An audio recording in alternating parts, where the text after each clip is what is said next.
Hi, everyone, and welcome to the Delivering Dunamis Podcast, where we are inspiring transformation through the strength and the power of the Almighty. I'm your host, Matthew Deibler, and today I have a guest, an amazing story of Christ's redemption power.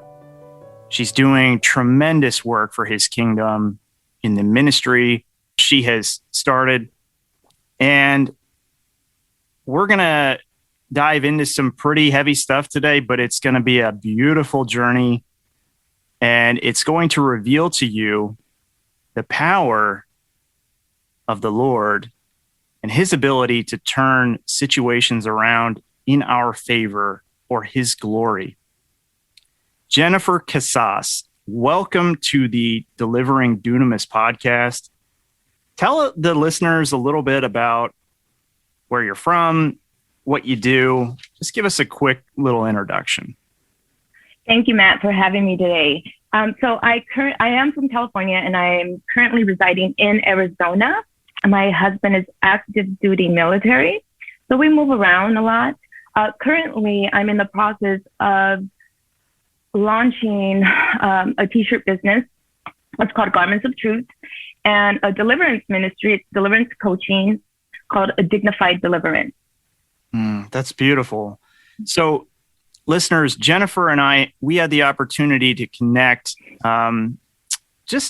relatively recently through another good friend of mine that I met on social media. And I can tell you that Jennifer has had a profound impact on my spiritual journey just in the short time that we've known each other. She's actually ministered to me at times when I've been in moments of doubt or discouragement. She's truly been a light in my life, and I know that she is just going to light up this platform today. So I'm excited to have her here. This last year has been one that has been deeply transformational for me. This COVID-19 era has been difficult for many, but it's also brought opportunities to kind of hit the reset button and seek clarity. And in the midst of all of that, I've grown tremendously spiritually, and that has allowed me to invite these types of connections into my life. And I know, Jennifer, you're doing powerful work in this season as well, but you haven't been able to, completely avoid the trials of the COVID era yourself, correct? Tell me a little bit about what you've experienced in the last 12 months. Well, this last 12 months has been very challenging, I believe, for everyone, the entire nation, right? Yeah. But I did, when we were residing in New York, I was one of the first individuals to catch COVID before it was actually COVID. Wow. And throughout that process, my lung collapsed. And I was in and out of the hospital seeking treatment. There was no way to treat it. And then I was laid off from my job. So not only was there challenges in my health and recovering, but also financial at that time. Sure. And that's a difficult. And then I believe that you had shared with me that you had a second round of COVID that came. Correct? Yes, I sure did. So when we PCS, so in the midst of COVID, not only did I have COVID the first time in January of last year, we had to move to Arizona to my husband's next duty station. So you can imagine moving cross country in the midst of a pandemic. There were so many restrictions, so many trials, only for me to catch it again for a second time. And for the second time, I will say it really, it was a challenging season. I couldn't breathe, but I took advantage of the quarantine. I was just really led to take advantage of the quarantine and to consecrate and fully seek the Lord in prayer and be in his word and worship him, regardless of the circumstances and the warfare that we were facing as a family and myself individually, because I do deliverance. Ministry, counseling, and deliverance. So in that time, I would be lying if I didn't have doubt. Right. I didn't have doubt, like, what is going on? And so, sure, that's natural. I could not breathe. It sounded, when I spoke, it sounded as if I was drowning. Mm-hmm. And I had an anxiety attack, and I got into prayer, and I sought out a good friend who's also in deliverance. And I said, I need prayer. Something's just not right. Mm-hmm. And we got into prayer, and it was deliverance and healing. By the next morning, I was fine and healed. That was my experience, right? Miraculous. That's miraculously amazing. Delivered. And then that's when I got into full consecration. I couldn't make any excuses like, Lord, I don't have time to pray, or I don't have time to worship, or I don't have time to read. There was no excuses. So I went full in and sought the Lord for instructions, strategy. What is my assignment here in Arizona? Because we had just moved. Mm-hmm. Mm-hmm. Do you want me to press forward in this deliverance ministry? Do you want me to take a step back? What do you want me to do? And one morning I woke up and I had nothing but blueprints of shirts, of T-shirts, and how to launch the deliverance and go deeper with the private group that I had been mentoring. Mm-hmm. And so I believe my obedience in seeking the Lord during a time of affliction, right? During a time that was unsettling, that obedience, the Lord opened just a whole new realm for me to move into this season. So it's been great. That's beautiful. And it's amazing how the Lord works in these times of crisis, right? He's just got this ability to flip things upside down in his favor. And I've seen that in my life, and it's amazing to hear that story from your life. Especially, I think a lot of people can relate to, what you've been through, the job loss, the financial challenges that are involved with that. And then perhaps others who have been ill. I mean, they know the struggles associated with this time in our lives. And so it's amazing how God brought you through that in such miraculous fashion. I'd like to ask you, because, you've got a beautiful ministry, and we will spend some time talking about that. But first, let's go to your backstory a little bit. Tell me about your early relationship with the faith and, your childhood, your upbringing. What did that look like? So my mother was a believer. Mm-hmm. And so we were raised in the church, non-denominational Pentecostal church. My father at the time hadn't encountered with the Lord. So my mother for 12 years would pray and fast for his salvation, for his deliverance. And so in that time, the first few years of my life, I did witness abuse. I did witness just chaos. And but I did see my mom standing in faith and on the word. Mm-hmm. So once he received the Lord and he had a supernatural encounter where the Holy Spirit just met him in the middle of the night. Wow. And it was like a complete transformation for him. We started going into church, and we lived a very, very sheltered life. And we were just always in church, right? And I served on the worship team.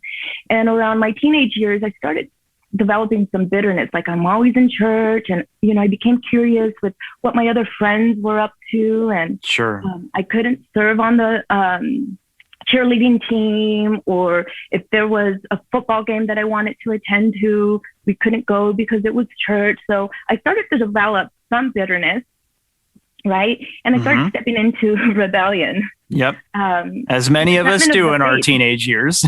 Right? Right. I hear it all the time. So between the years of 13 to 16, I did serve in the worship team, but I wasn't fully in. I hadn't really had an encounter, right? I knew the principles. I knew the word. I knew what to do. Check off the check marks, pray, but never a real relationship with the Lord. And in that time, I became rebellious, and I got pregnant at 18. But I always would say, Lord, I would see the other youth who were on fire for the Lord, worshiping. And I would say, Lord, I'm not there yet. I want to. I have a desire, but I'm just not there yet. So by the time I'm 33, 34, 35 max, I will be fully serving you and worshiping you to completely surrender. Yeah. Right. Yeah. And he held me to that promise, let me tell you. And thank goodness he did, because it's amazing the work that you're doing now in this season of your life. But yeah, I think we all experience at some point or another in our faith journey a little bit of that rebellion and that drift. Can you talk a little bit about, I think you shared with me, so you get pregnant at 18. Obviously, that kind of affects the trajectory of, your career and your decisions moving forward. So what happened after that? You, I believe, joined the military. Is that correct? Yes, I joined the military. And I strived for, when I got pregnant, my parents were very disappointed, right? And, they were really, really hard on me, of course. It was, a time where, they didn't see it coming. I had a little hidden life, right, outside of church, and they just did not see this coming. And so my brother challenged me and said, you know what, your life is over. You can forget about a future. And that was a challenge for me. So I said, no, I'm gonna strive for excellence. And he said, maybe you should join the military. And when I joined, I did not join thinking of making it a career. I joined to prove him wrong and prove everybody wrong. So my intentions were never as a career. It's kind of like pride. Right. I'll show you, right? Yes.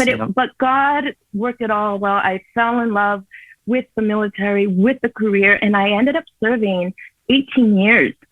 And during that time, I got my master's degree in psychology, so marriage family therapist, and I was just career goal oriented. That was my focus. I was money driven, title driven, and really full of pride. Yeah, and that's kind of. Go ahead. I'm sorry. My perspective was like, well, if I could do it as a single mom, I don't understand how you couldn't. Like just an ugly, nasty pride that I didn't realize until I went through my process of deliverance.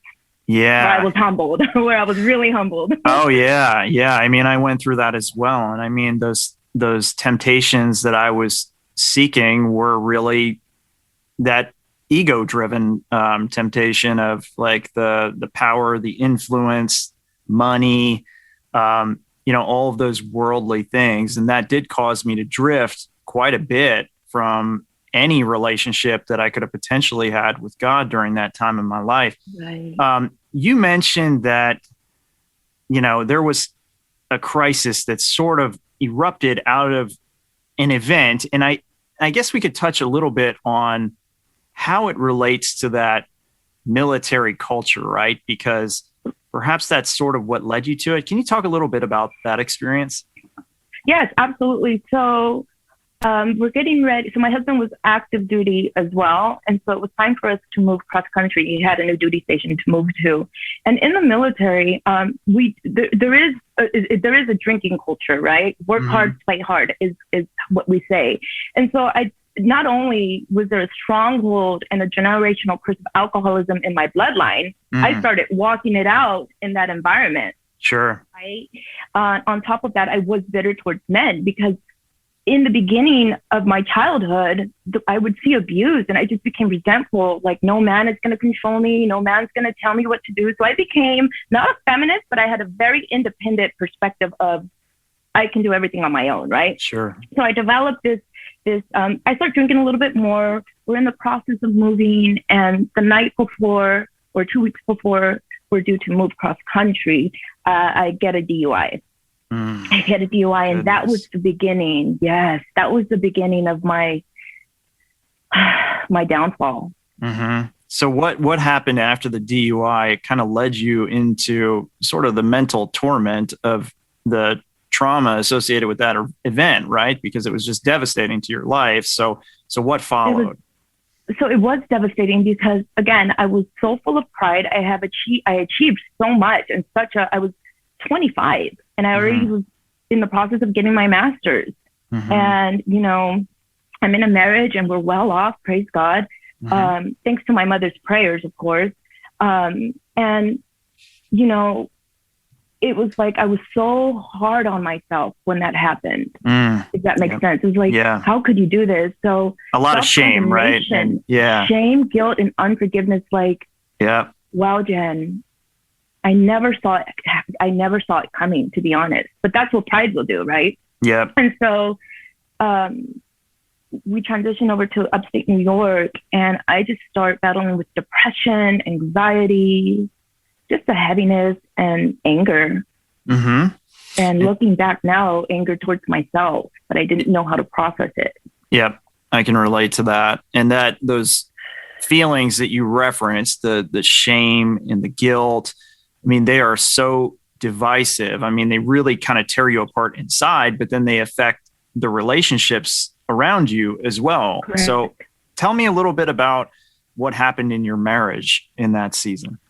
Oh, I mean, I couldn't articulate to my husband exactly what I was feeling, if that makes sense. And then I became bitter because we had to move. You know, I left my home state. I left my home. I left my friends. I'm in the process of a DUI case, right? And I was just angry.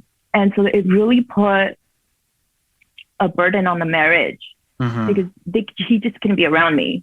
And I couldn't explain to him because I was full of pride. I didn't want to depend on a man, being vulnerable with a man. That was never going to happen. Right. And so, you know, I tried to put on a strong face and I got this, but my actions were showing otherwise. And it really, you know, it wasn't working. And I decided at that point, and I was going through counseling and it just wasn't working. And I decided to leave him. 4 years later, 2 years into that duty station, I decided to come back to California. Wow. So you go back to California and you're still involved with the military. So what were you doing in your life, in your military career at that point?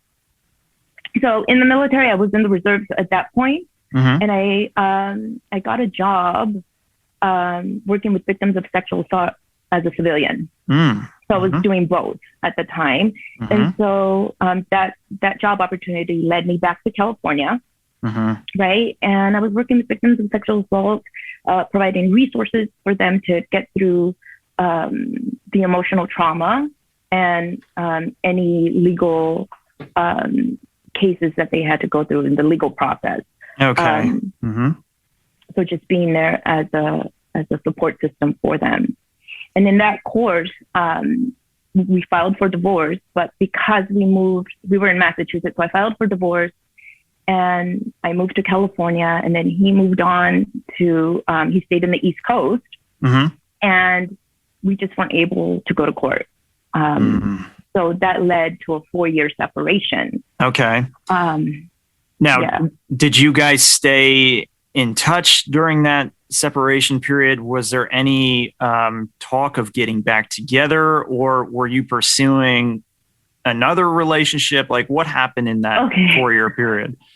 So our divorce was very amicable. We were the best of friends. We just knew it wasn't working. And, you know I hurt him by just I was a runner. So I just up and left. And just out of the blue, I said, I'm leaving you. And I moved out until I moved to California.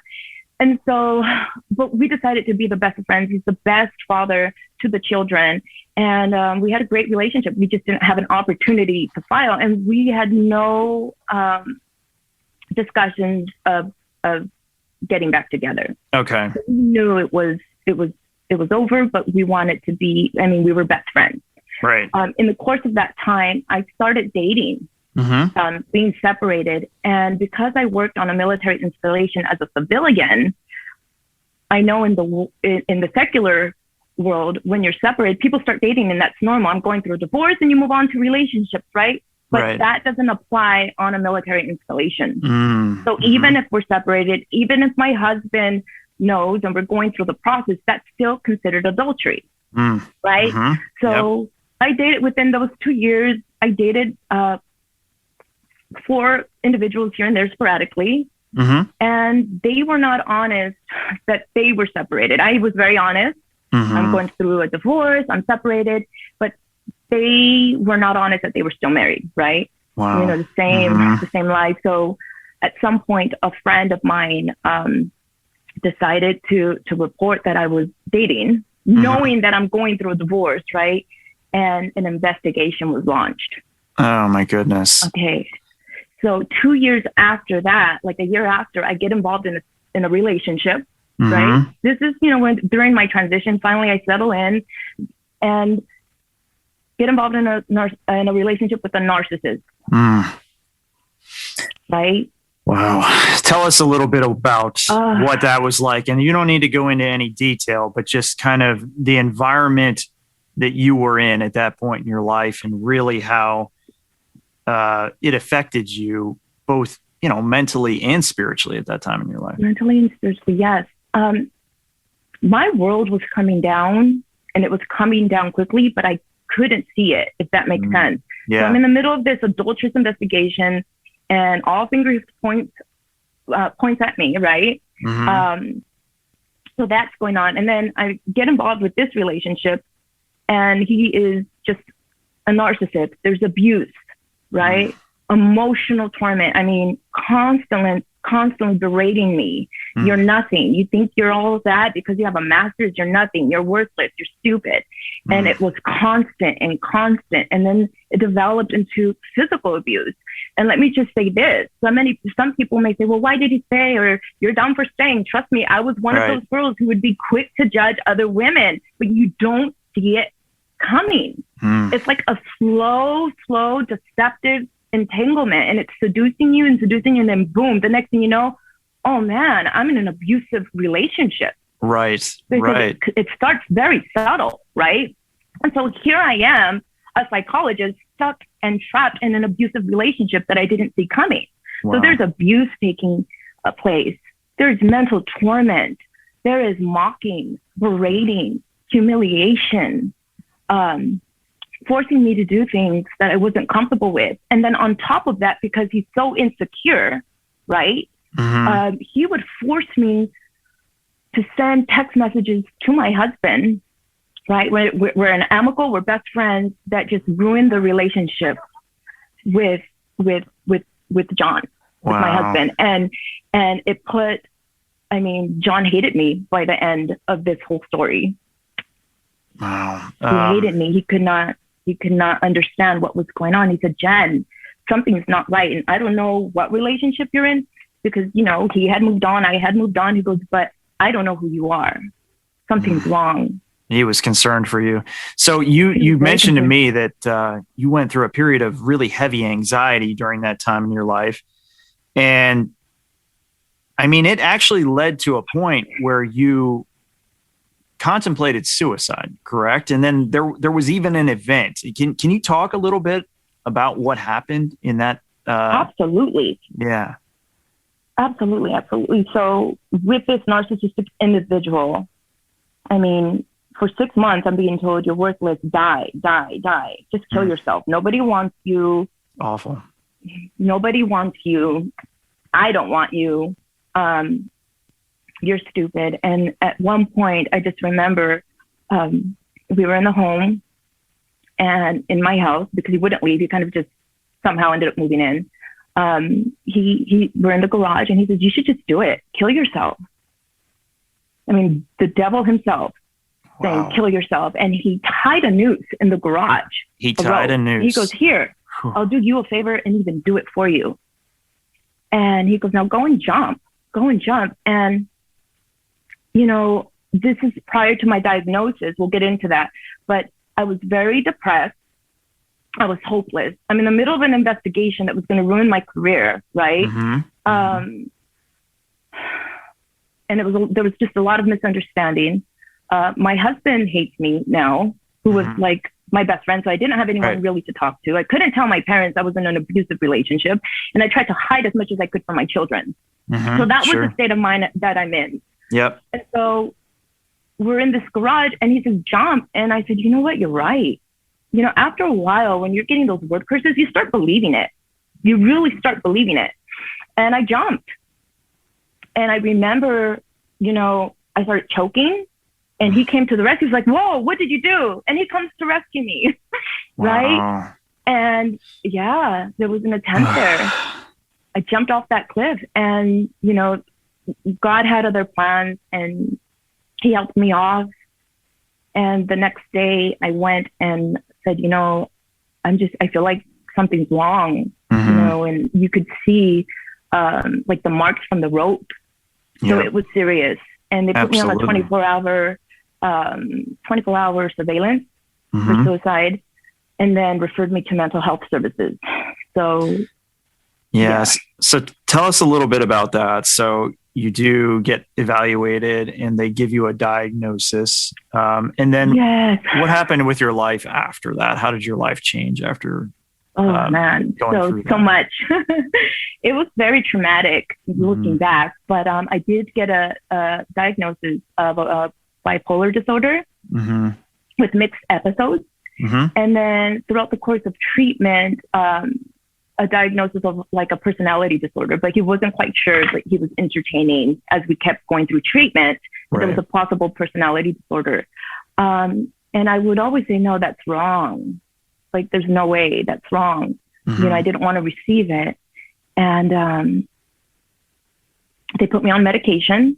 So I was on medication. I was on lithium and anxiety meds to help. And, you know, that was my outlet because I was going through that case.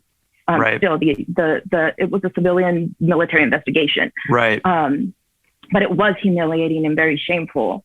And then, you know, I'm trying to hide this abusive relationship. And now this diagnosis. Wow, it's heavy. And then there came a point in that relationship, another heavy crisis point, right, where you really couldn't hide from it any longer. Tell us about that event that occurred, that traumatic event that led to. There was a traumatic event, yes. So at this point, I had to take my children to the airport for their summer with my husband. And my husband decided at that point, you will not be getting the kids back. Something's not right. You're not fit. You were just diagnosed. Get the help you need. And he said, oh, I'm going to stop the divorce proceedings because I want to make sure that you have the insurance that you need to get healthy, Jen. And so that was just a blessing. Sure. That he would do that. Yeah. So when I go to pick up my children from my mother's house, I'm on the freeway and this narcissistic man is blowing up my phone. And if I didn't pick up the phone, all hell would break loose and I would have to pay for it later. And I total my car, right? I'm trying to pick up the phone. I get distracted. I run into a 18 rig and in the middle of California rush hour traffic, I hit the center divider. Oh my goodness. So my car gets totaled. So now I'm in my mother's car. I just started treatment and my medication, right? So my body's trying to adjust to this medication. I'm full of anxiety. My mom knows of the diagnosis, but she doesn't know of the abuse that I'm in. Right. I didn't tell him about the suicide attempt. I just told him I was seeking help for my depression. So I go back up to my house. I lived about an hour and 10 minutes away. And it resulted into an 8-hour, almost, I want to say like a 10-hour hostage situation where this man was he was drinking. He was a drunk. I believe he was on drugs now that I look back, and a drug dealer. And so there were so many things because I was sheltered. I just didn't know. Right. I was book smart. I wasn't street smart to catch any of these things. Right. So, I mean, it's like the devil had a ball. Right. And so he's drinking and he's berating me. He's breaking things, cursing me out, hitting me, pushing me against the wall, pulling my hair. I mean, 8 hours of this, and I'm on medication. I'm like, I just need you to leave my house. You don't belong here. I'll call the cops, and call the cops, and I'll kill you. You know, the same old story. At some point, he grabs my phone because I'm going to call the cops. He throws it into the neighbor's yard, which was fenced. So now I'm having to low crawl under the fence. Thank God for my military experience, right? And low crawl, get my phone. And I was just too afraid. I'm like, has anyone seen this? Right. But I wasn't in the right frame of mind. Right. And I just wanted to sleep. All I remember, I just wanted to sleep. And this started at 12 p.m. By 9 p.m., 10 p.m., I just couldn't take it anymore. I could not take it anymore. And I had locked him out of the house. And now he's beating on the door. Mind you, I was leasing the house. right? Wow. Yeah. And I was in the process of, I had just put in my 30-day notice to move to California. To not move to California, but to move to my mother's house. Okay. Because I wasn't sure what the outcome of that investigation was going to be. And I just needed to be well, you know? Sure. So I let him in and he just would not stop. So I get in my car, which was my mother's car because my car was totaled, remember? Get in her car and he says, stay in the house, get back here. And he starts damaging the garage, punching holes. And I'm thinking, I cannot afford to fix these damages, right? So I go on reverse and I'm like, okay, I'm leaving. I'm not dealing with this. And then I would go into drive because I wanted him to stop hitting the walls. So anytime I would go into drive, he would start pounding on the driver's window. I thought it was going to break. And then when I would, he would try to open the door and pull me from my hair. This went on for 30 minutes. Just in the car now. Now it transitioned to the car. So I'm going back and forth, back and forth, back and forth. And finally, because my sister-in-law's father lived up the street, I said, you know what? I'm just going to go there. He can just damage the house. This isn't worth it. I'm going to go crazy, right? Right. And I said, you know what? I'm taking off. And again, we were going back and forth, reverse drive. Finally, I'm leaving and it's on drive and I run him over. And he popped up in the air and hit the roof, the hood of my mother's car. Oh my goodness. Yeah. Wow. I know. It just keeps getting better. It keeps getting better. So I get out of the car and I said, oh my goodness, I'm so sorry. He was unconscious. I'm trying to bring him to life. I'm so sorry. Wake up. I'm going to call 911. This man, okay, we're dealing with a narcissistic individual, right? But I've never seen anything like this. And if I were to treat this, I mean, I would be like, I don't even know where to go with this, right? If I had a patient like this. He wakes up, his leg is bleeding. Clearly he's wounded. He goes, get in the house. I'm going to kill you. Oh my goodness. Bleep, bleep here, bleep, bleep here. And he's dragging himself into the house from the garage. And I'm in fear, right? Of course. And I'm like, I'm going to call 911. I'm going to call the ambulance. Right. I was terrified. And it was horrific. Matt. He goes in the house, turn off all the lights. The cops are going to be here. I don't remember that a man came and said, do you need help? But he must have spoken with the individual I ran over. And I believe what his concern was, he must have had drugs on him. I don't know.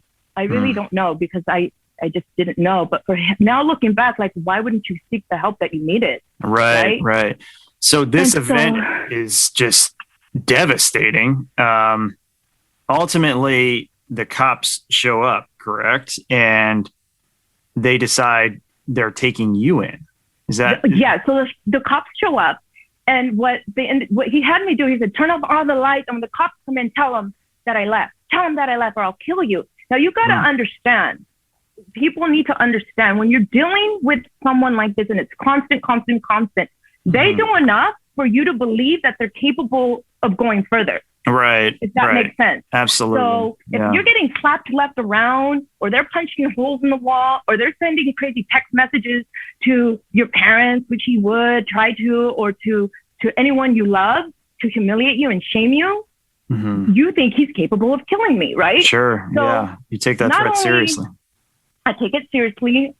I'm on medication. I'm already on the verge of a mental breakdown. I'm in the middle of a mental breakdown. Okay. So he would say jump. I'd say how high. And something told me, don't do it, Jen. And so I turned off all the lights, but the cops had been watching because I had like an open view into the house. So they saw the whole event. So when they come knocking on the door, they said, hey, we got a call that you hit someone. There was an issue. There was some sort of a fight. And I said, no one's here. They left. They said, ma'am, I'm going to ask you again. Is someone here that may have been ran over by the car? I said, no, they're not here.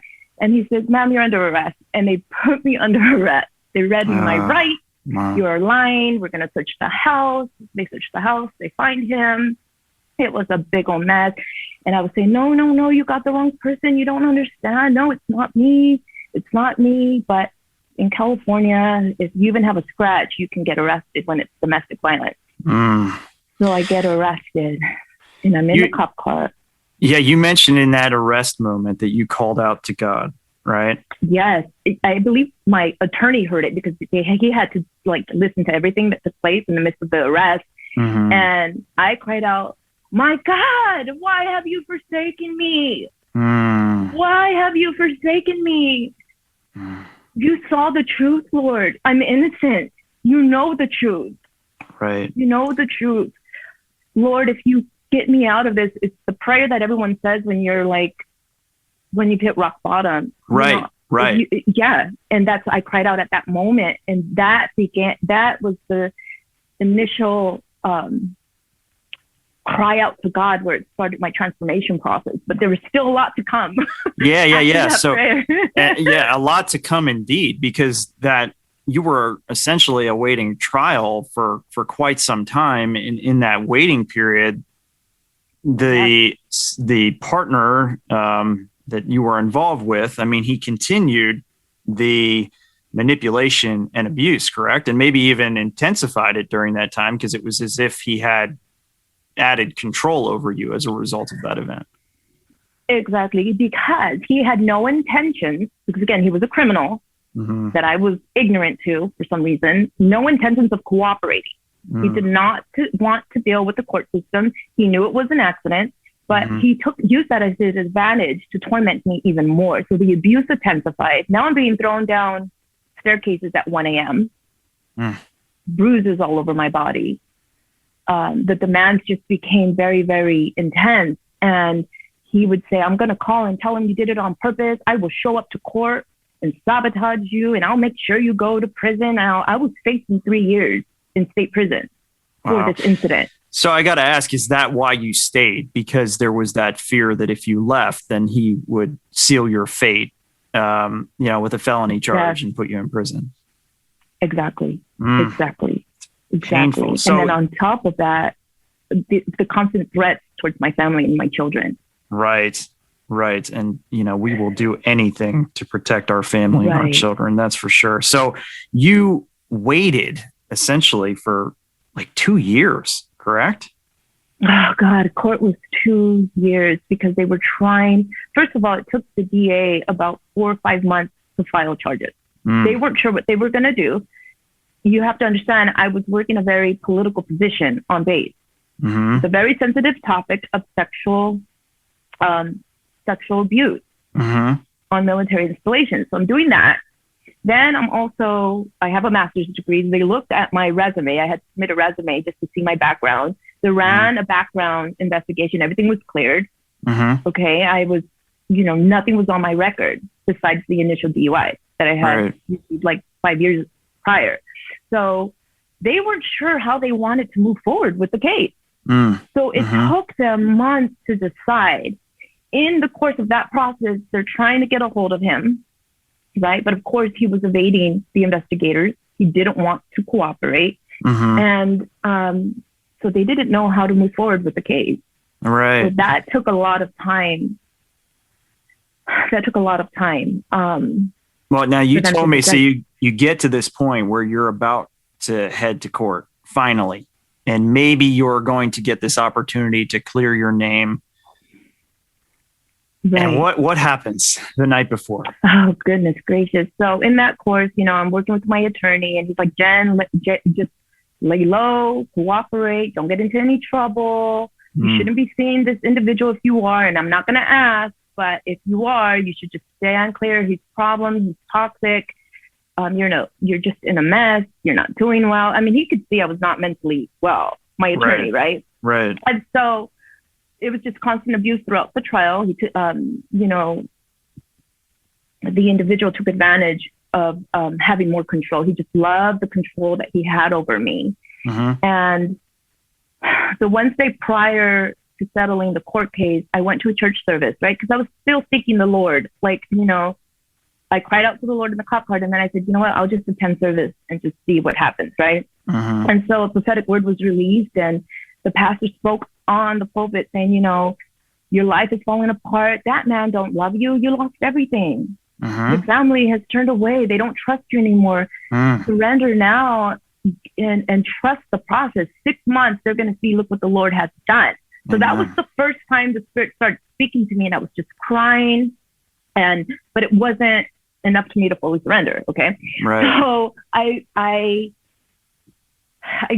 still had my military reserve career. Right. And so I always used that as a plan B. I just thought, okay, if this doesn't work out, I'll just, for plan B, figure that out. And so that was on a Wednesday. That Friday, 2 days later, I'm full of faith. And, we think, yes, God's going to move mountains. And they're very selfish ambitions. They're not God's will, right? Right. It all has to work out in my favor, right? According to our plan. Yes. Yeah. Right. I said yes. So yay, I'm free, right? And then there's always consequence to sin, right? But I was ignorant, right? Mm-hmm. And so that Friday I get called in. I was on some orders. I get called in to go to medical. And there's a problem when a full bird colonel walks in for your medical appointment. And I tried to I knew I was going to get through this. I knew I was going to heal. I wasn't trying to be deceptive about my diagnosis, right? Mm-hmm. I really wasn't. But, it came up because I was being treated on a military installation, another military installation. The diagnosis popped up and he said, we see that there was a suicide attempt and you were diagnosed with this mental disorder, and therefore we have to send your package to headquarters so that you can get cleared. And all I remember was that was the last, or so I thought, that was it for me. I said, okay, what else do you want from me, God? Yeah. Took this now you're taking the military. Okay, fine. How devastating. And all I heard was Charlie Brown, blah, blah, blah, blah. I zoned out and he's like, ma'am, and he snapped his finger, ma'am, Casas, are you listening? You understand your career is over? And that led to a full blown meltdown. I walked out, I kept my bearings, praise the Lord. I walked out and I was just so devastated. And, I started taking the Xanax. And so Sunday, the night before my court case. So this is 2 days later. So this happens on Friday. This is 2 day increments. So Wednesday, I received this prophetic word. I'm like, yes, Lord, it's all going to work out for my favor. Right. Friday, I'm told your military career is over. Sunday is the night before the court case. And because my parents live an hour away, an hour and a half. I would have to drive the night before, stay in a room where I would be tormented and beat. Okay. Because anytime I was in town, I had to report. Right. Right. And I went to church that Sunday and I met with a friend and we were having a glass of wine after church before I had to drive up. And I said, I'm done. This is over. I might as well stay in this relationship. I already lost enough. Let's make it worth it. Self-destruction started manifesting and speaking through me. Sure. Might as well settle. This is it. Make it worth the loss. And she goes, no, God is faithful. I don't know what he's doing. And I know you can't see it. And I know you're angry, but trust the Lord. And I said, okay, yeah. So I had a glass of wine and I'm taking the Xanax, right? I go up the hill and I'm trying to report as I normally had to. God forbid if I went missing or unaccountable, if I didn't respond, And, I find a friend to hang out with while I'm waiting, which we were all mutual friends, but apparently they were in a relationship that I didn't know about. It's just a crazy mess. And we continued drinking. I was depressed. I'm self-destruction came in. And then I check into my hotel room and around 12 a.m., he reaches out to me.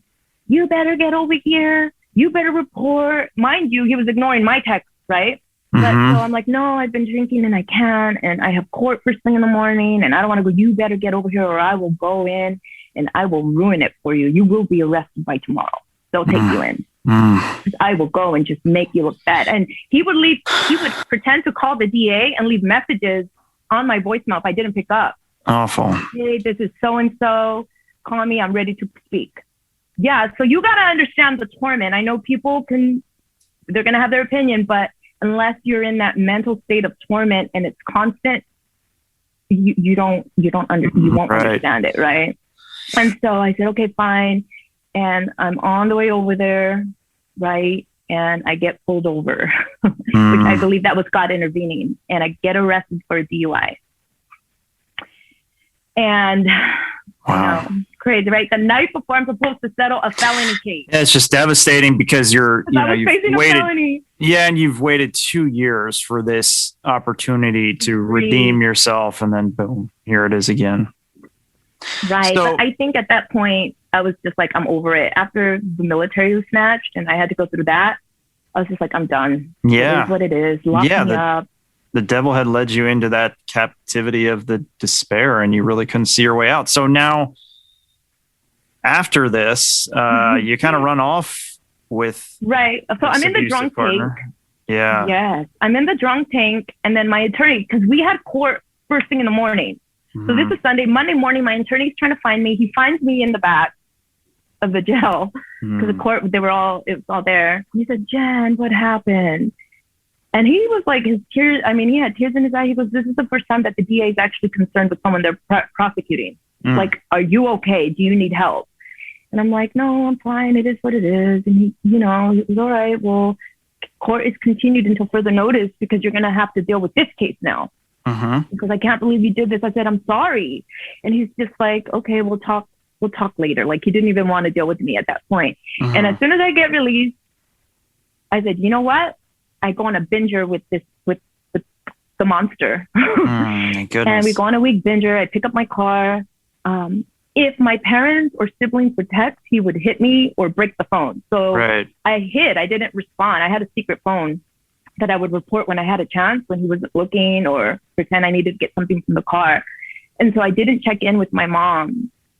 I just said, court was fine. I'll be there later. I'm going to stay up here. And so we went on a binger, full on binger, alcohol and everything. And when I came to, somehow he found the second phone, and I got beat for the last time of my life. And I said, enough. I'll just, I was just self-destructive. I think I felt like at this point I deserved everything, right? Yeah.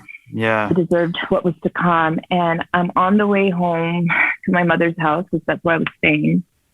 And she gives me a call. I call her and she goes, did you get arrested again? And it was to the point that they were afraid to pick up when they would see a text or a call come through, they hear the phone ring and they know something is wrong. Jen, there goes Jen. And I said, no, why? Well, clearly you're lying, because I've been getting mail with your name on it to retain a DUI. What happened? What did you do? And so I was like, Mom, I'm sorry. I don't know what's wrong with me. And she goes, you need to learn how to take care of this illness, Jen. Mind you, she was starting to do research. She got books on bipolar disorder, and she was just wanting to make sure she was providing and cultivating a safe environment for me. But there was only so much you can do, and her faith. I would hear my parents in the middle of the night crying, begging to God, save our daughter.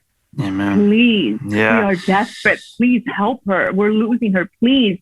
And I would cry, but I had to go through this process. Now, your mother, she delivers like the wake up call to you, right? Yeah. And then that leads to like the transformation. Yes. So in that phone call where she's like, I know you got arrested or whatnot. And she says, Jen, and it was just the voice, the tone, just really is when it woke me up. And she goes, you have to learn to take care of yourself because I can't do it for you. I just found out I may have breast cancer, and I leave you into the hands of the Lord. I'm done. You have to learn. I can't do it. And you'll be in good hands. And that's when I started crying. And I remembered the prophetic word that I had heard the Wednesday prior. And I said, Lord, if that word was you speaking to me, then whatever it takes, help me. Wow. Help me. Jen, I think this is a great place to maybe take a break, because I think we're going to turn this into a 2-part series, because there is so much awesome stuff coming in the second part of this conversation. So let's take a break, and we'll come back with you and share the second half of Jen's story, and it's going to be amazingly powerful. Thank you all for listening.